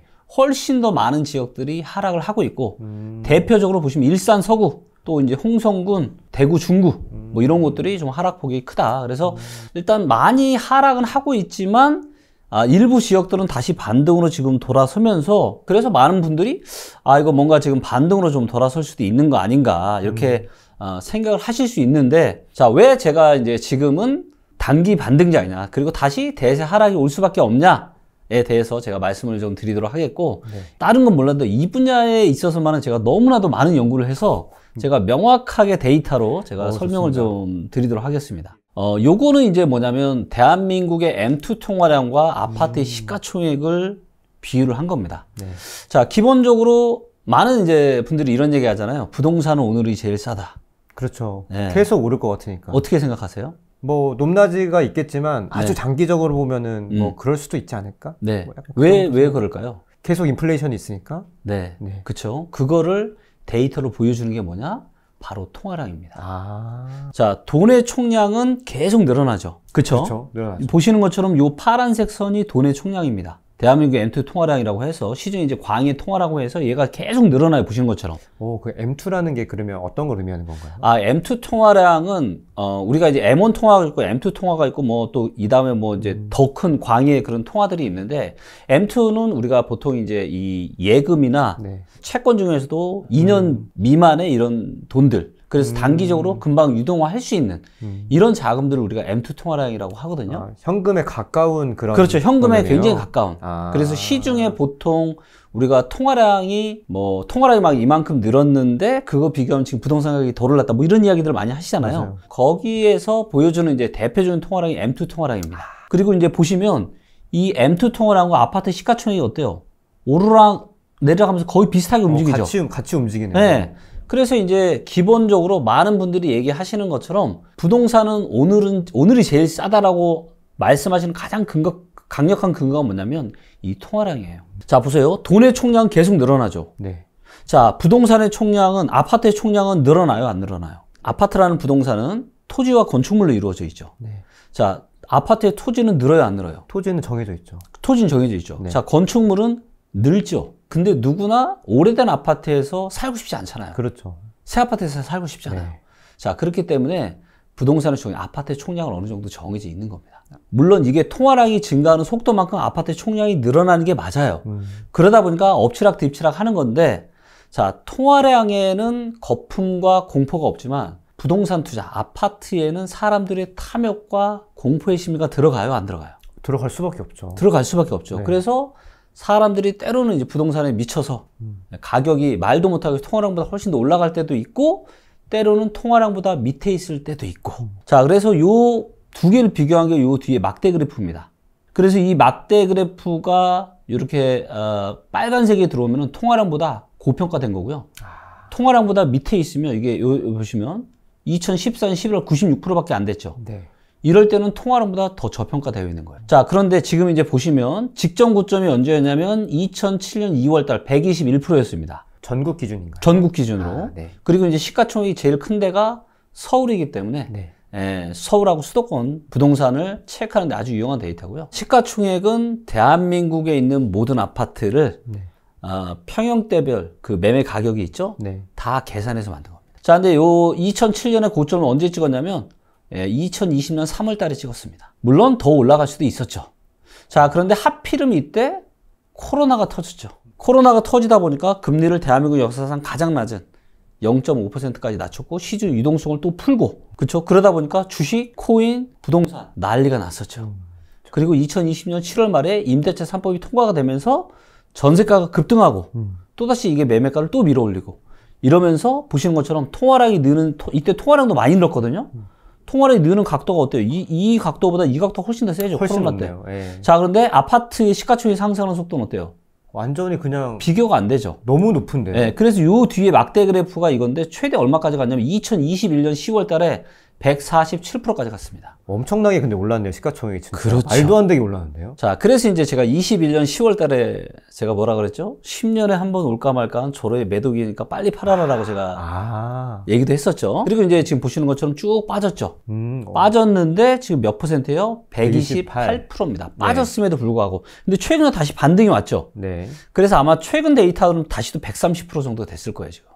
와, 그래도 전체 평균에 비하면 너무 높죠. 너무 높네요. 자, 전체 평균이 얼마냐면 109%입니다. 109%. 근데 저점이 몇 프로냐면 2010년대의 저점은 2014년 10월 달에 96%였고요. 그 다음에 2000년대의 저점은 87%였습니다. 저렇게까지 내려갈 수 있군요. 네. 자, 그러면 128%가 109%나 96%까지 떨어질 수 있잖아요. 자, 2000년대에도 통화량이 이 파란색보다 아파트 시가총액이 밑에 올 때가 있었죠. 네. 자, 2010년대에도 이런 일이 있었죠. 또 있었죠. 자, 2000년대에도 있었고, 2010년대에도 있었고, 2020년대에는 이런 일이 과연 없을까요? 근데 막 댓글들 보면 네. 이게 또 반복될까? 막 이러신 분들도 있더라고요. 어떻게 항상 생각하세요? 그런 사람들은 항상 있습니다. 네. 자, 그리고 네. 자, 또 뭐가 있냐면 네. 대다수의 대중들은요. 네. 최근에 2, 3년밖에 기억을 못 합니다. 그리고 최근에 2, 3년의 기억이 인생에서 대한민국 부동산에서 그 어느 때보다 가장 짜릿했어요. 하긴 저렇게 올랐으니까. 그럼요. 네, 너무 많이 올랐어요. 그냥 부동산 투자하면 미친 듯이 다 돈 벌었잖아요. 대단하네요. 진짜 이렇게 보니까 더 확실히 또 도드라지는 것 같아요. 그렇죠. 자, 그러다 보니까 대부분 이제 잘 저는 이제 자산가들도 자산가들은 지금 다 아무도 집 살 생각이 있는 사람이 1도 없어요. 다 이제 잘 모르시는 이제 2030 세대 분들이 좀 많으신데, 자, 이분들은 이제 머릿속에 어떤 생각이냐. 야, 이러다 또 코로나 때처럼 또 날아가는 거 아니냐라는 이 두려움이 있는 거예요. 자, 그런데 지금 내 집 마련하셨다가는 정말로 큰일 날 수 있어요. 네, 진짜 큰일 날 수 있다. 이 데이터뿐만이 아니에요. 자, 일단 이 데이터로 놓고 보면 네. 최소한 15에서 25% 빠져야 됩니다, 지금. 최소한. 네. 자, 그 다음에 두 번째는 이제 대한민국의 이제 GDP 대비한 이 저평가 인덱스를 제가 좀 보여드리도록 하겠고요. 혹시 주식 투자 해보신 적 있으세요? 뭐 깔짝깔짝 해봤습니다. 그럼 혹시 워렌 버핏 지수라는 버핏 지수를 혹시 들어보셨나요? 버핏이 주식시장이 지금 고평가냐 저평가냐를 판단하는 아주 중요하게 보는 지표가 있습니다. 그리고 그걸 워렌 버핏이 직접 만들었어요. 그래서 버핏 지수라고 하는데 그게 뭐냐면 그 나라의 경제 총량인 GDP랑 그 나라의 주식시장 시가총액을 비교를 한 거예요. 자, 그 나라의 GDP가 올라가는 속도와 주가가 올라가는 속도는 비슷한 게 맞죠? 왜? 그 나라의 GDP에는 그 나라의 뭐 개인 기업들이 생산한 이 총재화의 총량이잖아요. 네. 그래서 이거가 올라가는 속도만큼 주식시장이 올라가는 게 맞는 거죠.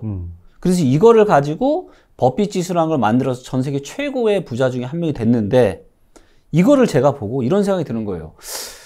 그러면 부동산의 버핏 지수를 내가 만들어 보자. 제가 굉장히 쫄보 투자자입니다.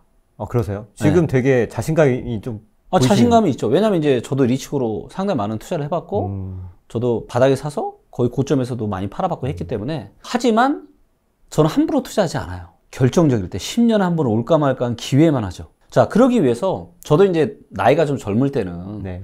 나이가 좀 젊으면 호르몬이 왕성하잖아요. 네. 그렇죠? 네. 그러다 보니까 젊은 혈기. 네. 투자를 겁 없이 해요.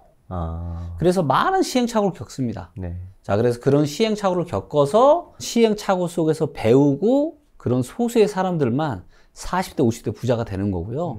상당수의 사람은 도파민에 빠져서 그 짜릿한 상승과 하락에 네. 이 도가니 속에서 맨날 네. 이제 흥분과 공포와 여기서 왔다 갔다 하다가 네. 노후에 다 대부분은 가난하게 됩니다. 그래서 이제 저는 이런 경험들을 저도 해봤을 거잖아요. 저도 30대 때 네. 호르몬 좀 왕성할 때. 네. 근데 이렇게 했다가는 큰일 나겠다. 투자라는 건 우리가 결정적으로 사야 되는 시기가 있고 그 다음에 결정적으로 팔아야 되는 시기가 있고 긴가민가 할 때가 있어요. 긴가민가 할 때는 안 하면 돼요. 그래서 쫄보 투자자다 보니까 많은 걸 저는 데이터에 기반해 제가 직접 만든 거예요. 네. 그래서 부동산의 버핏 지수는 어떻게 만들면 돼요? 대한민국의 GDP의 총량과 네. GDP랑 우리나라 아파트 시가총액을 비교하는 거죠. 그렇죠. 개념이 같네요. 아까 그렇죠. 거랑. 그리고 만들어 봤더니 너무 정확한 거예요. 자, 지난 고점이 수도권의 고점이 2007년 8년이었습니다. 네. 이때 빨간불 들어왔죠. 네. 자, 그리고 저점이 언제예요? 2014년 4분기. 자, 2013년 4분기, 14년 4분기 이때가 저점. 네. 그리고 이 저점이 2017년 4분기까지도 갔습니다. 그러니까 GDP 대비해서 아파트 시장이 저평가되어 있는 거죠. 그러니까 버핏 지수로 봤을 때는 2013년 말부터 2017년까지는 지금 아파트 사기에 너무 좋은 시기였다. 그리고 지나놓고 보니까 맞죠? 그렇죠. 자, 근데 이때가 언제가 제일 고점이었습니까? 22년 1분기. 너무 정확하잖아요. 너무 정확한데요. 자, 그리고 지금 빠졌죠? 네. 네, 빠졌음에도 불구하고 지금 9.2고요. 역사적인 평균이 7.6이고 2013년, 14년의 저점이 6.3입니다. 아까 데이터랑 뭐 숫자의 차이는 있어도 비율적으로는 또 비슷하다고 볼 수 있겠네요. 비슷하죠. 네. 이 데이터를 봐도 한 15에서 25% 그렇죠. 빠져야 되는 거예요. 두 번째 강력한 증거 제가 또 보여드렸고요. 네. 소득 대비한 저평가 인덱스를 좀 보여드리도록 하겠습니다. 일단 서울 기준으로 좀 말씀을 드릴 거고요. 네. 자, 소득 대비해서 서울의 아파트가 얼마나 비싼지 싼지. 자, 소득이 중요한 이유는 뭐냐면 혹시 1년에 저축을 한 어느 정도나 지금 하고 계세요? 지금요? 네. 뭐 한 3천만 원? 자, 그 저축을 하는 원천은 어디에서 나와요? 근로해서? 그쵸? 네. 월급에서 나오죠. 맞습니다. 대부분은. 네. 물론 이제 안 그러신 뭐 사업가 분들도 있지만 대부분은 내 월급에서 내가 모으는 목돈에 대한 이게 월급에서 나와요. 그쵸? 자, 그 다음에 내가 예를 들어서 아파트를 사요. 그럼 내가 주택담보대출을 받아서 내가 이자를 내야 되잖아요.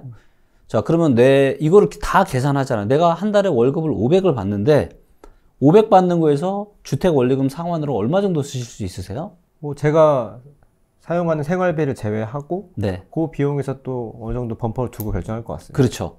그럼 보통 내가 한 500만 원을 받는다라면 30%면 150, 40%면은 200만 원. 세후로 500 벌어서 주택 원리금 상환으로만 200 하는 거 부담스럽지만 할 수는 있죠. 할 수도 있죠. 할 수도 있죠. 네. 그렇죠. 그래서 소득 대비해서, 그러니까 소득은 내 어떤 목돈을 모으는 거의 원천이자 내가 집을 살 때 이자를 납입하는 그 말 그대로 소득이 되는 그렇죠. 거예요. 제일 중요한 거네요. 그렇죠. 내가 돈 얼마 버냐에 따라서 얼마나 내가 원리를 납부할 수 있기 때문에. 맞아요. 그래서 소득 대비한 집값이 몇 배냐를 아는 거는 매우 매우 중요합니다. 아, 지금 이 보여주는 지표가 소득 대비해서 집값이 몇 배가 되느냐 이거에 그렇죠. 대한 지표. 좋습니다. 얘가 얼마까지 갔었냐면은 얘가 21년 12월 달에 거의 27배까지 갔습니다. 아, PIR라고 불리는 거예요. PIR. 네. 그랬는데 지금 얼마까지 떨어졌냐면 23.4배까지 떨어졌어요. 자, 근데 얘가 역사적인 평균이 16배고요. 얘가 낮을 때는 2000년대 초반하고 2014, 15년 낮았는데 네. 12배 정도 됐습니다. 자, 그럼 23년이라는 게 이게 감이 잘 안 오실 텐데 이 얘기는 무슨 얘기냐면 23년 동안 내가 한 푼도 안 쓰고 모아야 살 수 있다. 집을 사는 거예요. 자, 그런데 우리가 한 40% 주택 원리금 상환에 쓴다고 치면 40%도 사실은 부담스럽지만 네. 자, 그럼 얘를 23.4를 0.4로 나누면은 네. 내가 몇 년 뒤에 내 집이 되느냐를 알 수가 있습니다. 자, 그럼 제가 계산기로 두들겨 볼게요. 역시. 자, 23.4 나누기 0.4 그러면 58.5년입니다. 60년 돼요. 자, 그럼 우리가 30세 때 내 집을 네. 산다라고 볼게요. 네. 네. 자, 30세 때 내 집을 사서 60년 갚으면 몇 살이죠? 90세대가 되네요. 네. 90살에 네. 내 집이 되는 겁니다. 아, 너무 비싸네요. 너무 우울하죠? 네. 너무 우울하죠? 자, 근데 평균이 몇 배라고요? 16. 16배. 네. 자, 그러면 16 나누기 0.4. 그럼 40년이에요. 30세에 집을 사도 몇 살 돼야 내 집이라고요? 70세. 70살. 자, 이것도 사실은 비싸지만 그래도 70세 정도 내 집 되면은 어쨌든 뭐 오케이. 예, 그냥 뭐 그래. 오케이. 뭐 어쩌겠어. 예. 그죠? 네. 자, 그런데 역사적인 저점이 몇 년이면 12배인데요. 자, 그럼 12 나누기 0.4를 하잖아요. 네. 30년입니다. 30년. 자, 그러면 30세에 집 사면 60세에 내 집 되는 거고요. 35세에 집 사면 65세에 내 집 되는 거예요. 그럼 내가 은퇴할 즈음에 내 집 되는 거야. 근데 그게 보통 우리네 삶이었던 것 같은데. 그렇죠. 보통. 이게 말이 되는 거예요. 네. 자, 그런데 2000년대에도 12배까지 떨어졌을 때가 있었고요. 2014, 15년에도 12배 밑으로 떨어졌습니다. 네. 자, 2020년대에 12배로 떨어질 일이 있을까요? 없을까요? 또 반복은 될 것 같아요. 또 반복이 되겠죠. 물론 12배까지 안 떨어질 수 있습니다. 16배까지 떨어진다고 칠게요. 네, 2007년은 고점. 네. 그래도 지금 몇 프로 떨어야 되냐? 20% 이상 떨어져야 돼요. 그러네요. 자, 만약에 12배까지 떨어져야 되잖아요? 네. 지금부터 거의 반토막 나야 돼요. 그러네요. 40% 떨어져야 됩니다. 네. 아, 40%? 40%. 자, 와. 많은 분들이 제가 말씀드린 많은 대중들은 지금 지난 2, 3년밖에 기억을 못 합니다. 그러니까 코로나 시절에 이 가격이 정상적인 가격이라고 생각하고 다시 이 가격이 올 거라고 생각하는데요. 여러분들 제가 다시 말씀드릴게요. 또다시 무슨 팬데믹이 오고 뭔가 엄청난 이런 게 와서 금리를 초저금리를 낮추고 유동성을 다시 풀어서 자산시장에 엄청난 버블이 오지 않는 한은 우리 인생에 대한민국 인생에 있어서 두 번 다시 이 27배짜리 PIR은 절대 볼 일이 없다. 아, 이게 굉장히 이례적이다. 이렇게 너무너무 이례적인 일이에요. 근데 사실 데이터로 보면 네. 너무 말이 안 되는 것 같아요. 너무 말이 안 되죠. 네. 근데 우리는 2, 3년 전에 그 고점만 생각하다 보니까 떨어지니까 이게 싸 보이는 건데요. 자, 예를 들어서 지금 PIR이 얘기하는 거는 확정은 아닙니다. 많은 참 이게 좀 이상한 좀 댓글 다시는 분들이 좀 많다 보니까 참 이게 좀 그렇지만은 그럼에도 불구하고 저는 데이터에 기반해서 팩트에 기반해서 제가 이야기를 저는 하고 있잖아요. 네. 그리고 제가 뭐 무조건 12배까지 떨어질 거니까 거기까지 기다려라 저는 이런 얘기를 한 번도 한 적이 없고요. 네. 데이터에 기반해서 객관적인 팩트만 제가 전달을 해드리는 겁니다. 자, 만에 하나 2000년대에도 12배까지 떨어진 일이 있었고 2010년대에도 그런 일이 있었는데 자, 2000년대랑 2010년대는 그래도 인구가 계속 성장하고 대한민국 경제가 계속 성장했어요. 그렇죠. 맞죠? 네. 그런 상황에서도 12배까지 떨어진 일이 있었다고요. 아, 경제가 성장하는 와중에도 집값이 떨어질 수 있다. 네, 그런데도 12배까지 떨어진 일이 있었어요. 자, 그런데 2020년대는 완전히 다른 판이 벌어지고 있습니다, 지금. 자, 일단 인구가 줄어들기 시작했죠. 그쵸? 네. 그리고 대한민국 경제가 어떻게 되고 있어요?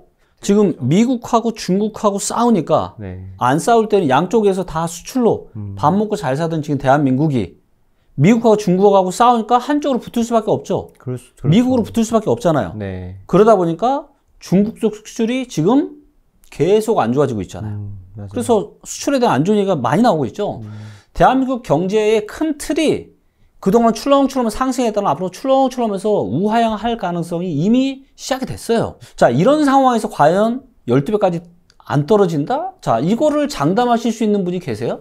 그러니까 저도 제가 무조건 12배까지 떨어질 수 있다라고 제가 장담할 수 없는 것처럼 저랑 반대로 그렇죠. 있으신 분들한테도 제가 여쭤보고 싶은 거예요. 아니, 정말로 앞으로 12배까지 떨어지지 않는다라고 확신할 수 있으세요? 어떻게 확신하겠어요? 그럼요. 그럴 수 있다라는 거고 우리는 대비를 해야 된다는 거죠. 근데 갑자기 대표님 말씀 듣다 보니까 걱정되는 게 그렇게 막 경제 상황이 안 좋고 막 이러다가 그냥 나락으로 가는 거 아니에요? 나락으로 갈 수도 있죠. 갈 수 있어요? 충분히 그럴 가능성도 없지 않죠. 자, 그러면 자 보세요. 네. 자, 지금 최대 40%까지 떨어진다는 얘기는 뭐냐면 지금 20억짜리 아파트가 얼마가 된다는 얘기예요? 뭐 11억, 12억, 뭐 정도 되겠죠. 30억짜리 아파트가 18억 되는 겁니다. 10억짜리 아파트가 6억 되는 거예요. 안 믿기시죠? 아마 절대 안 믿기실 겁니다. 대다수의 분들은 아유, 김기현 대표, 저 정신 차려. 아마 이렇게, 생각하실 텐데, 아니, 데이터를 직접 만든 저도, 그게 상상이 안 가요. 근데 데이터는 뭐라고 얘기하고 있어요? 그럴 수 있다. 그렇죠. 자, 여기에 마지막으로 가장 강력한 근거 하나 또 보여드릴게요. 자, 그게 뭐냐면 바로 주택 구매력 지수 데이터입니다. PIR도 중요하지만 PIR 데이터보다 훨씬 더 중요한 게 뭐냐면 바로 이 주택 구매력 지수 데이터입니다. 왜 그러냐면, 자, 보세요. 자, 집값이 똑같고 소득이 똑같아요. 근데 지금 주택담보대출 금리가 조금 올랐잖아요. 그렇죠. 그래서 예를 들어서 내가 500만 원 소득인데 500 중에 200만 원을 주택 원리금 상환으로 내가 갚고 있었어요. 자, 근데 여기서 금리가 떨어질 수도 있잖아요. 있죠. 금리가 여기서 지금보다 반토막이 떨어져요. 그럼 200만 원, 매달 200만 원 갚던 게 얼마까지 떨어질 수 있어요? 150까지는 떨어지겠죠. 자, 그럼 한 달에 200만 원 갚아야 되는 게 150까지 떨어지면은 집을 살 수 있는 사람이 더 많아질까요? 적어질까요? 더 많아질 것 같아요. 더 많아지겠죠. 그쵸? 자, 그러면 집을 더 살 수 있는 사람들이 많아지면은 부동산 시장이 상승할 가능성이 많을까요? 떨어질 가능성이 많을까요? 아무래도 상승할 것 같아요. 그쵸. 그쵸. 자, 그래서 저는 모든 투자를 할 때 항상 생각을 합니다. 내가 산 이 가격보다 더 비싸게 사줄 수 있는 사람들이 얼마나 있을까? 이거를 우리는 데이터로 판단할 수가 있어요. 이게 뭐냐? 바로 주택 구매력 지수 데이터입니다. 자, 이 주택 구매력 지수 데이터가 이렇게 높다라는 건 뭐냐면 네. 대출 끌어다가 집을 살 수 있는 게 부담이 없는 거예요. 그래서 내가 한 달에 500만 원 중에서 뭐 300만 원, 200만 원 내는 걸 150만 원, 100만 원 내도 된다는 얘기고, 즉 집을 살 수 있는 사람들이 언제가 많았어요? 2013년부터 2016년까지 너무 많았죠. 그러네요. 자, 그리고 이때 샀으면 어때요? 이때 샀으면은 거의 정강이 밑에서 산 거예요. 네, 그렇죠. 자, 그리고 이럴 때 샀으면 어때요? 살 수 있는 사람이 많으니까 계속 올라가겠죠. 그렇죠. 그래서 올라갔어요. 자, 그리고 2007년, 8년은 어때요? 이 주택 구매력에서 떨어지면서 네. 대출 끌어다 집 살 수 있는 사람이 별로 없잖아요. 네. 그러니까 어떻게 돼요? 주택 구매력 지수가 주택 구매력 지수로 아파트 가격이 떨어지죠. 네. 자, 근데 지금은 어때요? 다시 또 역사상 주택 구매력 지수가 아주 낮네요. 가장 안 좋습니다. 평균보다 20년, 아니 2007년, 8년보다 훨씬 안 좋잖아요. 더 안 좋네요. 네. 자, 이 얘기는 무슨 얘기예요? 대출을 끌어다가 집을 살 수 있는 사람이 아주 적다. 20년 중에서 지금이 제일 없다. 자, 내가 한 달에, 이 얘기는 무슨 얘기냐면 내가 한 달에 500만 원 실수령을 벌면은 네. 지금 주택 원리금 상환으로 한 달에 300만 원을 내야 됩니다. 한 달에 300만 원 내실 수 있는 분 얼마나 있어요? 이런 리스크, 이걸 안고 산다? 그러다 보니까 대출 껴서 집을 살 수 있는 사람이 없다 보니까, 자, 서울의 월 평균 거래량요, 매매 거래량은 실거래가가 공개된 이후로 네. 거의 6,000건 정도 돼요. 6,000건. 네. 자, 지금 늘어서 얼마예요? 늘어서 3,000건 좀 넘었습니다. 그러니까 여전히 뭐예요? 반토막이에요. 네. 자, 그리고 이런 거래량은 어때요? 만약에 이렇게 경기 부양했으면 원래는 2008년에 금리위기 오기 전부터 아파트 시장이 떨어졌고 네. 2009년에 반등장 네. 왔었던 거 아시죠? 네, 한번 왔죠. 자, 2009년에 반등장이 왔을 때도 또 이때는 뭐 금리까지 낮춰버렸잖아요. 맞아요. 그리고 그러다 보니까 거래량이 이렇게 많이 늘었죠. 네. 그러면서 그때 다 뭐라 그랬을 거예요? 다시 또 간다. 대세 상승장 간다. 온다. 네, 야, 네. 근데 2010년부터 어떻게 됐죠? 10년, 11년, 12년, 13년 계속 떨어졌어요. 맞아요. 자, 그래서 이런 가짜 반등장이 나타났던 2009년에 사셨던 분들은 아주 역전세 하우스푸어의 그 주인공이 됐습니다. 그리고 지금 또다시 반등장이 또 나타나고 있어요. 자, 근데 이 반등장의 강도가 이렇게 나갑니다. 이때 보시면 8,000건, 9,000건씩 거래량이 터졌잖아요. 네. 지금 3,000건. 아, 너무 적네. 이게 터졌다고 해도 너무 적네요. 너무 작은 거예요. 왜? 주택 구매력 지수 데이터가 역사상 최악이잖아요. 네. 대출 끌었다가 서울에 지금 아파트를 지금 살 수 있는 사람이 없다고요. 아니, 이런데 무슨 대세 상승장입니까?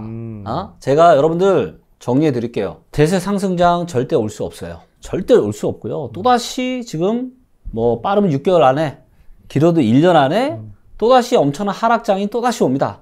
단기 급락이 올 수도 있고 완만한 우양이 올 수도, 그건 아무도 몰라요. 하지만 명확한 건 뭐다? 다시 한번 찌나락이 지금 남아있다. 절대 이런 단기 이런 상승 패턴에 또 내피셜에 속아가지고 내 집 마련하는 우를 범하지 말란 얘기예요. 네, 진짜 큰일 날 수 있습니다. 그러면 지금 말씀 주신 것처럼 네. 뭐 PIR 지수도 그렇고 네. 주택 구매력 지수도 그렇고 네. 심지어는 거래량도 너무 낮기 때문에 네. 지금 잠깐 반등이고 네. 앞으로 조금 더 이제 찐 하락장이 남아있다고 말씀해 주셨는데 네. 그럼 이 하락장은 좀 언제까지 지속이 될까요? 저는 이제 두 가지 시나리오 정도를 생각합니다. 첫째, 경기 침체가 왔을 때. 자, 경기 침체가 온다는 얘기는 단기간에 이제 급락이 올 수 있다는 얘기죠. 그러면 아마도 한 24년 하반기나 25년 상반기 이즈음에 매수 기회가 올 수 있어요. 빠르게. 왜냐면 단기간에 한 20, 30% 급락을 할 거니까. 아, 다 가격이 더 빠질 테니까. 그렇죠. 경기 침체가 오면 단기간 내에 가격이 크게 하락을 합니다. 네. 그러면 이제 그때가 오히려 매수 기회가 될 수 있고, 그러면 24년 하반기나 25년 상반기 이때가 매수 기회가 될 수 있고요. 자, 근데 경기 침체가 안 올 수도 있잖아요. 그러면 지금의 단기 반등은 좀 더 이어질 겁니다. 네, 그리고 이게 올해 뭐 여름, 가을, 내년 초반까지도 이어질 수 있어요. 그리고 다시 또 하락이, 찐하락이 다시 시작이 될 텐데, 2010년, 11년, 12년, 13년처럼. 자, 그때는 이제 4년 동안 하락을 했죠. 네. 네, 그러면 우리가 내년부터 24년부터 다시 하락이 시작된다고 보고 24, 25, 26, 27. 그 28년은 돼야 상승장이 오는 거예요. 자, 그런데 저는 28년까지는 안 갈 것 같아요. 뭐 여러 가지 이유들이 있는데 저는 뭐 경기 침체가 오지 않더라도 완만한 하락장보다는 좀 더 가파른 저는 하락장이 저는 2010년대보다는 그래서 저는 뭐 한 25년 하반기나 26년 어느 정도 즈음에는 바닥이 올 수 있는 거 아니냐. 물론 정확한 거는 바뀌는 데이터를 보면서 여러 가지 지표들이 좋을 때, 그리고 또 뭐냐면 제가 가장 중요하게 생각하는 거. 뭔가요? 선수들이 부동산 시장에 뛰어들 수 있는 여건인지 아닌지를 봅니다. 선수? 누가 선수죠? 대표님? 자, 돈이 많고 네. 부동산 투자로 돈을 실제로 벌어보신 분들이 고수죠. 그렇죠. 그렇죠. 말을 잘하는 사람들이 아니라. 자, 그럼 소위 이제, 그리고, 이런 1주택자나 무주택자 이러신 분들보다는 네. 다주택자가 고수들이 많겠죠. 아무래도 경험이 좀 더 있을 테니까. 그렇죠. 네. 그래서 다주택자들이 부동산 시장에 뛰어들 수 있는 여건이 만들어져야 돼요. 그게 오지 않는 한은 찐반등은 올 수가 없습니다. 왜? 아니, 투자 수요가 있어야 부동산 시장도 올라가지. 투자 수요가 없고 실수요만 가지고 어떻게 움직여요? 그리고 실수요가 지금 역사상 최악인데. 자, 그러면 세금적인 혜택, 뭐 취득세 중과도 지금 여전히 있잖아요. 있죠. 지금 돈 좀 있는 사람들은 다 집들이 있는데 그런 사람들 중에서 지금 집 사는 사람이 있을까요? 없을까요? 좀 어렵죠. 너무 취득세가 너무 크니까. 아무도 사는 사람이 없어요. 아무도 사려고 하지 않습니다. 이런데 대세 상승이 왔던 적은 제가 아는 한 단 한 번도 없습니다. 단 한 번도 없어요. 아니, 선수들이 지금 들어올 수도 없는데 무슨 대세 상승이 옵니까? 네, 절대로 여러분들 그럴 일은 없습니다. 네. 말씀해 주신 것처럼 경기 침체가 온다고 하면 뭐 24년, 25년 초 네. 경기 침체가 오지 않는다고 하더라도 25년에서 26년 정도가 좀 바닥일 것 같은데 네. 한 26년 정도 어느 정도 네. 되지 않을까. 그러면 그때 만약에 그쯤이 되면은 네. 주택이 없으신 분, 아까 말씀해 주신 선수들 말고 네. 무주택자분들이 진짜 내가 그거를 알 수 있는 정말 정확한 시기를 알 수 있는 방법이 있을까요? 네. 데이터 보면 돼요. 데이터, 어떤 데이터를 좀 보면 일단 될까요? 아까 우리가 얘기한 네. 통화량, GDP, 네. PIR, 주택 네. 구매력 지수, 그리고 이제 사실 이런 것들을 좀 어려워하실 수 있는데 조만간 이제 저희가 6월 달에 이제 리치고가 엄청난 업데이트가 이루어지거든요. 네. 자, 이제 거기에 뭐가 들어가냐. 그동안은 이 PIR이나 주택 구매력 지수 데이터가 지역 네. 데이터밖에 없었습니다. 네. 근데 이번에 개별 아파트 데이터가 들어가요. 개별 아파트. 아파트 단지. 아파트 단지. 예, 이 아파트에 지금 소득 대비해서 얼마나 비싼지 싼지. 그 단지를 찍어보면 이게 나오겠네요. 단지 찍으면 이제 바로바로 이제 볼 수가 있는 거죠. 네. 그러면 이제 내가 대단하겠는데? 사고 네. 싶어 하는 이 아파트를 네. 그 데이터만 봐도 하실 수가 있고요. 네. 예. 그 다음에 또 이것과 더불어서 다른 데이터도 같이 볼 수 있는 이 체크리스트를 저희가 자동화를 시켰어요. 그래서 좋은 데이터들이 많은지 나쁜 데이터들이 많은지를 그냥 한 방에 다 볼 수 있는. 그래서 좋은 데이터들이 많을 때 사시면 돼요. 대표님도 그렇게 저는 사시나요? 그렇게 해왔어요. 저는 항상 그렇게 해왔고, 네. 이게 이제 제가 아까도 저는 쫄보 투자자이기 때문에 네. 결정적인 매수 기회, 즉, 최소한 저는 무릎 밑이 아니면 저는 절대 덤벼들지 않습니다. 아까 말씀해주신 네. 그런 뭐, HAI, 뭐, 네. 주택 구매력 지수, 아니면 PIR 지수, 이게 뭐, 숫자적으로 우리가 조금 신호라고 할까요? 네. 그런 게 혹시 기준이 좀 있으세요? 있죠. 그러니까 제가 뭐 책에서도 여러 가지 이걸 말씀드렸지만 네. 저는 일단은 PIR이랑 주택 구매력 지수 데이터를 제일 중요하게 보고요. 그 두 가지가 가장 가장 중요하고 그다음에 네. 수급을 또 봅니다. 수급이라고 수급. 하면 그러니까 매수세가 맞냐, 매도세가 맞냐 이런 것들. 그다음에 가격의 흐름도 봐요. 네. 가격의 흐름도 보고 그다음에 전세가율을 또 봅니다. 전세가율. 투자할 때는 또 전세가율이 상당히 중요한 또 지표 중에 하나고 그다음에 미분양 데이터를 또 보여. 그래서 미분양이 줄어드는지 안 줄어드는지 네. 이런 것도 보고요. 네. 그다음에 또 가장 중요한 입주 물량. 입주 물량이 앞으로 많은 지역은 또 안 삽니다, 제가. 네, 그래서 여러 가지 데이터들을 다 보면 사람으로 따지면 이런 거죠. 자, 이 사람도 데이터로 쪼갤 수 있잖아요. 성격 데이터, 능력 데이터, 체력 데이터, 인성 데이터. 자, 만약에 이게 다 좋아요. 물론 사람은 그런 완벽한 사람은 없지만 네. 이게 모든 게 다 좋아요. 그럼 이런 사람은 성공 가능성이 높겠죠. 그러겠죠. 부동산도 똑같아요. 근데 너무 많은 사람들이 부동산의 성격 데이터만 보고 의사결정을 한다든가 부동산의 체력 데이터만 보고 의사결정을 한다든가 뭐 어떤 거 하나만 보면 조금 위험하다. 위험할 수 있죠. 그 대표적인 예가 22년 6월달, 7월달까지도 많은 전문가들이 그랬잖아요. 지금 22년 8월달에 전세대랑 온다. 서울이 입주량이 작아 전세대랑 오고 또다시 이게 매매가를 폭등시킬 거다 그랬잖아요. 전형적인 성격 데이터 하나만 보고 의사결정하는 이런 거죠. 그렇기 때문에 하나만 보시면 안 되고 여러 가지 데이터를 다 골고루 봐야 돼서 그래서 이런 것들을 이제 체크리스트를 다 자동화시켜서 한 방에 다 볼 수 있게 그렇게 지금 네.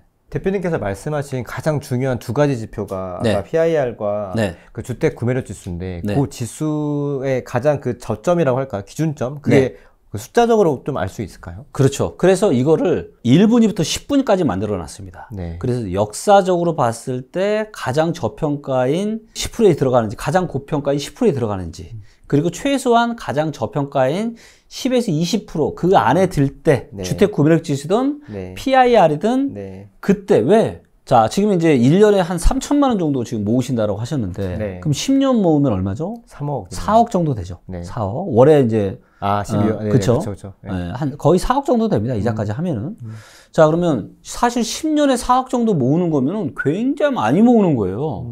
맞죠? 그렇죠. 그렇죠. 사실 쉽지 않아요. 일반인들이 맞벌이 하면서 애 낳고 해서 10년에 뭐 내가 캐시로만 4억 모은다? 쉽지 않죠. 힘들어요. 네, 진짜 쉽지 않아요. 자, 이렇게나 힘든 거를 우리는 부동산을 통해서는 할 수 있어요. 저축을 안 하고도.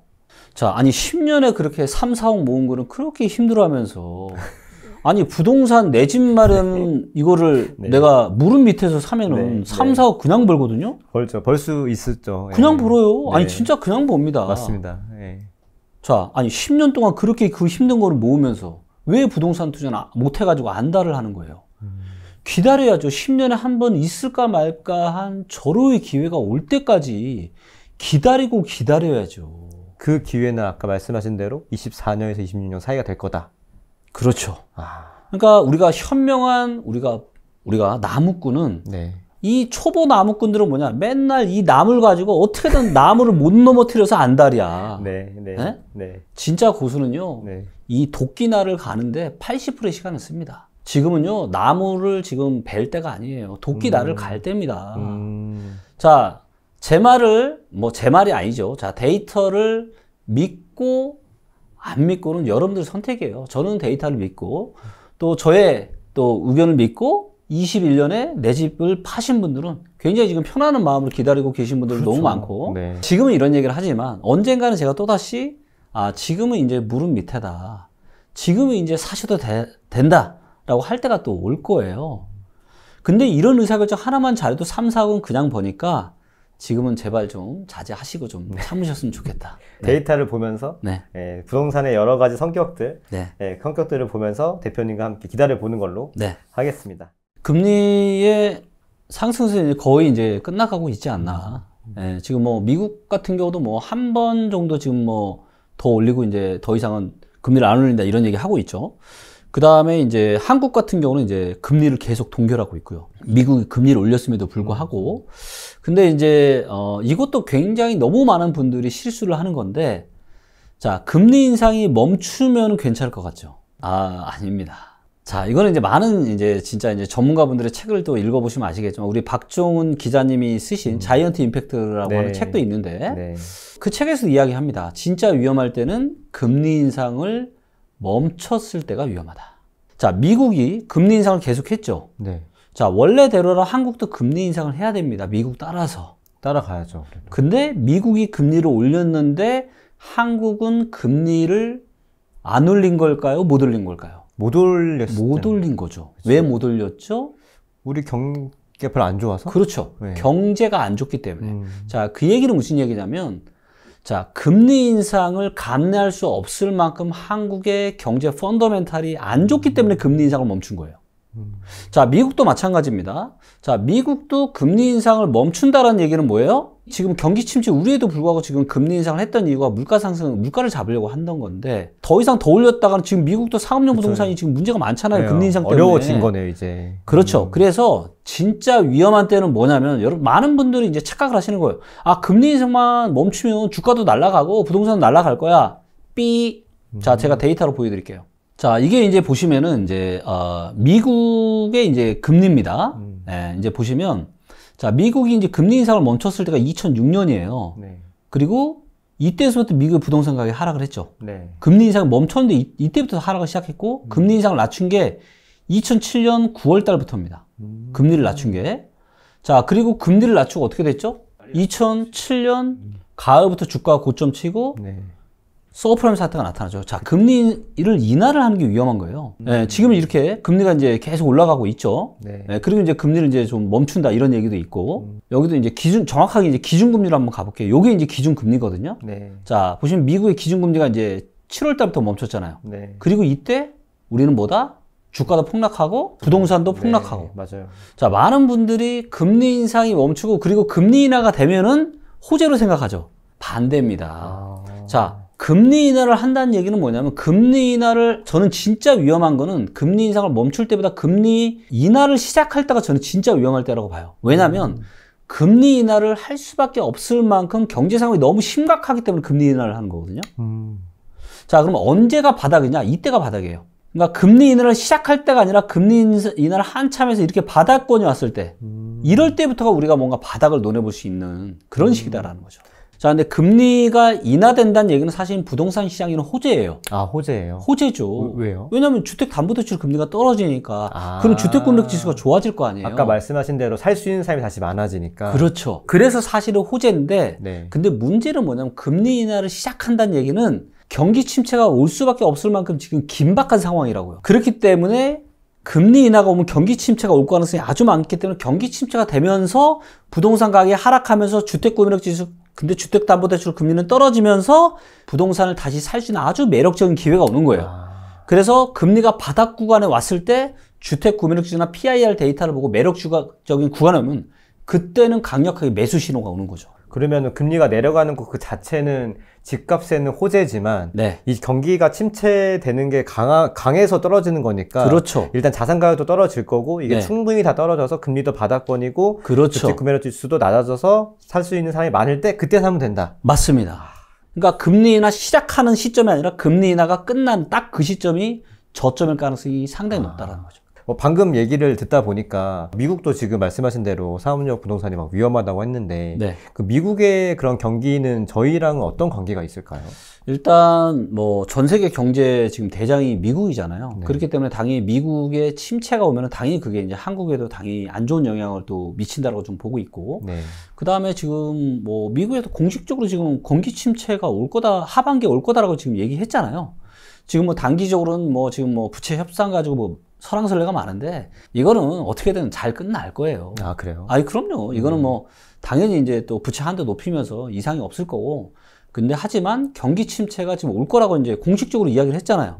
그런데 이런 이야기를 언제 또 했냐? 2008년에도 했습니다. 그리고 2008년에도 가벼운 경기 침체가 올 거라고 했는데 서브프라임 사태라고 엄청난 문제가 왔죠. 한국도 당연히 그렇죠. 안 좋은 영향을 상당히 저는 받을 가능성이 높다라고 좀 보고 있고요. 뭐 많은 지금 기사들을 보면 연체율이 지금 올라가고 있다. 이거는 당연한 거예요. 저희가 어저께인가요? 전세 사기 특별법이 지금 통과가 됐잖아요. 그 대표님은 정부에서 이런 거 좀 구제해 주시는 거 어떻게 생각하세요? 저는 이제 찬성의 입장도 아니고 부정의 입장도 아닙니다. 일단 첫째, 그분들이 입장에서만 놓고 보면은 이거는 청천벽력이죠. 어떻게 보면 이제 20대, 30대 분들은 이제 부동산 시장을 잘 모르다 보니까 근데 그분들한테 사실 1억, 2억, 3억이라는 돈은 정말 엄청난 돈이죠. 엄청난 돈이고 본인의 자산만 가지고 그것도 다 대출이 많을 거예요.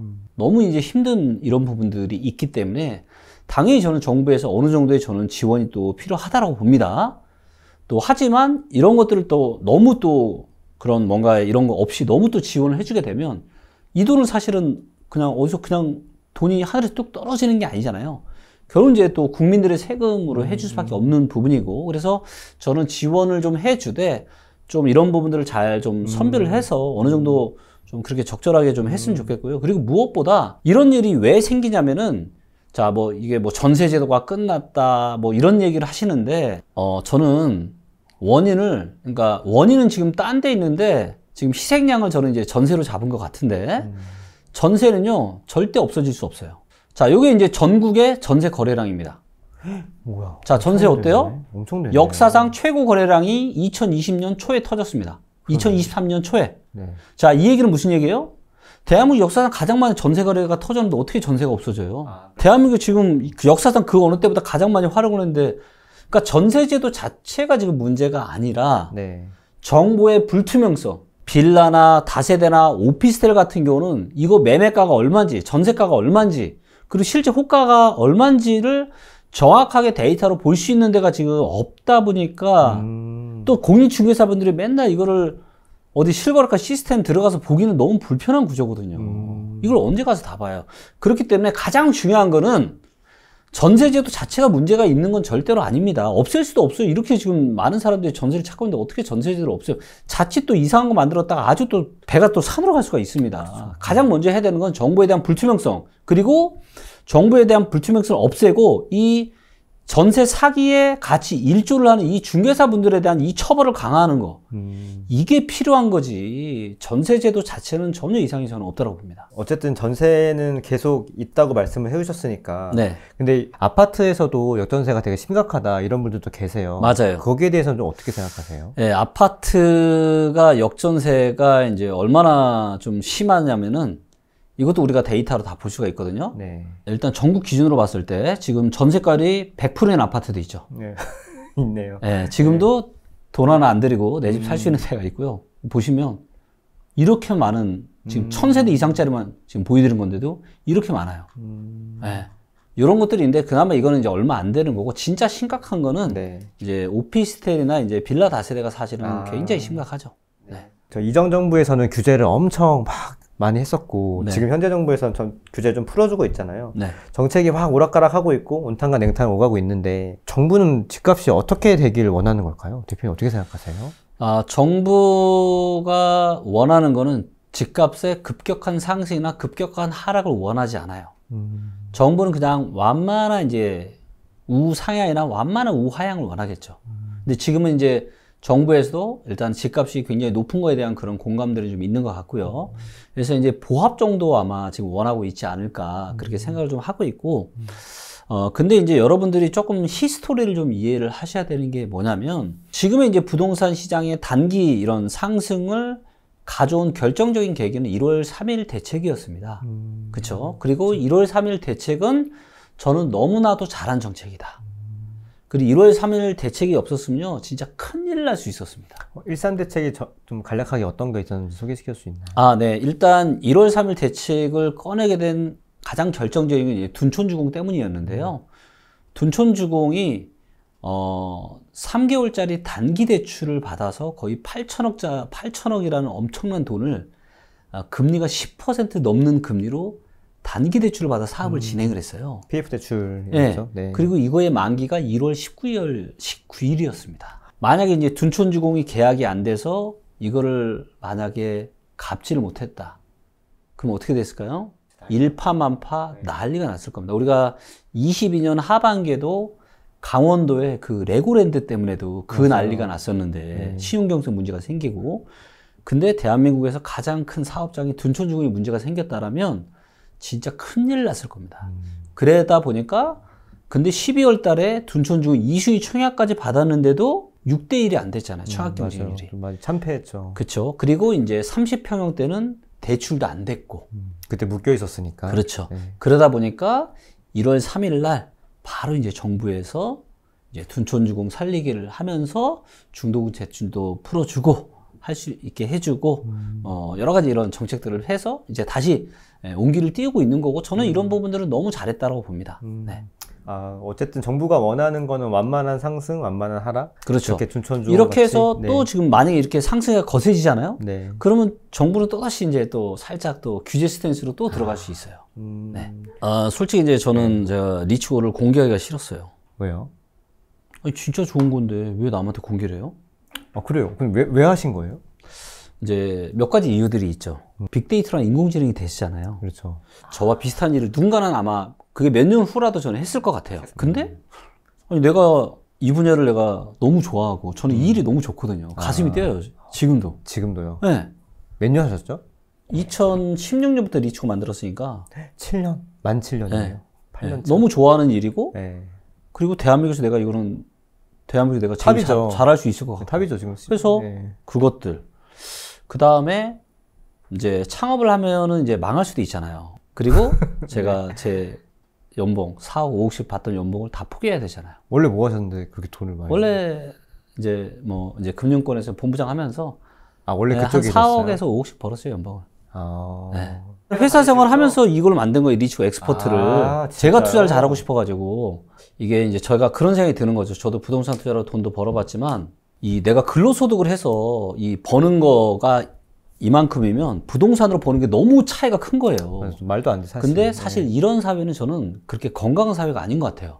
지금 데이터로 의사결정을 하는 개인이나 기업이 갈수록 많아질 거예요. 그러면은 이게 출렁이 적어질 거다. 그렇죠. 호가 없어지는 거고 대한민국 부동산 안정화에 제가 엄청난 기여를 하는 거잖아요. 부동산으로 무슨 막 대박 벌고 이거를 하려면 제가 그냥 저 혼자 했죠.